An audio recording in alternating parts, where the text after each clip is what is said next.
Since childhood, my greatest problem is my figure and my weight because I was born as a chubby little girl. And since I got so vain to lose weight, I tried many different diet pills in the market.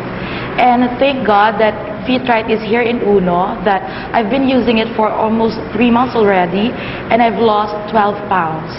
It's really a success story on my part since I hate doing exercises. I hate going to the gym, and I don't want to risk on taking different kinds of chocolates and soft drinks.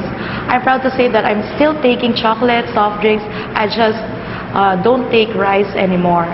But still, I'm losing weight.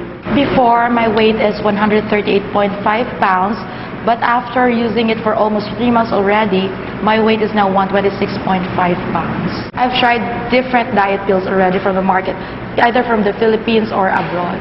But only Fit-Right makes me look smaller, slimmer, and it really feels good. Mula ng pagkabata, talagang pinanganak na ako talagang mataba. Tukso nga sa akin ng iba, talagang baboy kung tawagin ako. Hanggang sa magbinata ako, sa lumaki ako, marami na akong trinay na actually hindi ako nag-try ng mga capsule or medicine, ano lang, yung slimming tea. Kaya lang, ang naging problema lang sa akin noon is yung nag-LBM talaga ako, which is hindi naman pwede sa trabaho ko, sa work ko. Ngayon, nawala na ako ng gana dyan sa mga slimming na yan. Hanggang sa lumabas ang Fit-Right, nagkaroon ng pa-contest ang Uno Network Business na bigger to loser. Sabi ko, wala naman siguro mawala sa akin kung mag-try ako.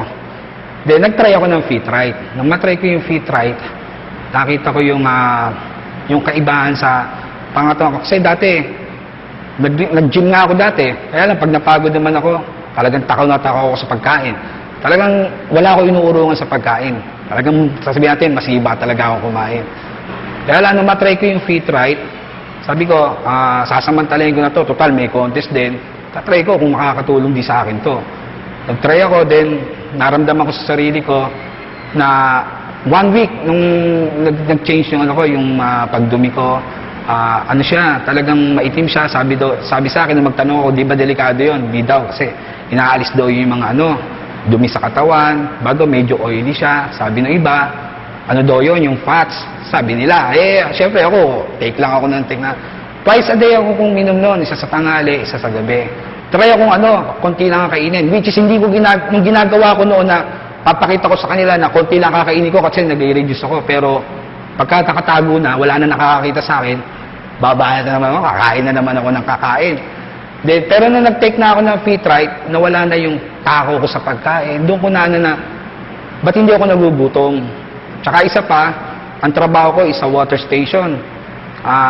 Kala ko manghihina ako kasi halos konti lang nakakain ko. Pero nakakapagbigay pala siya ng talagang extra lakas sa pangangatawan natin.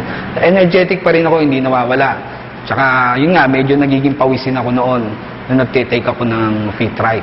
Dati, tumitimbang kasi ako dati is 233 pounds.